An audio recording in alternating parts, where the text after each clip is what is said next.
жетпес байлығым бағым әкем,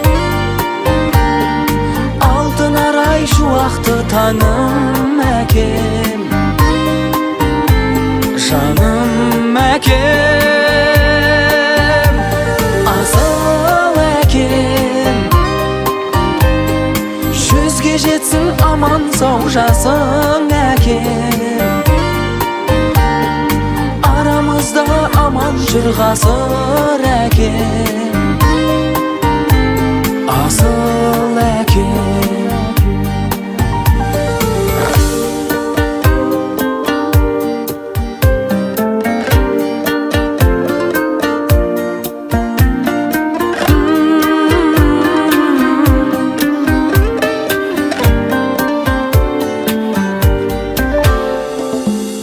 Әкешім бәрі сенің арқан, биіктедік өстік біз көкте, сағынғанда менің асқар тауым, қуат алдым сенен іздеп кел.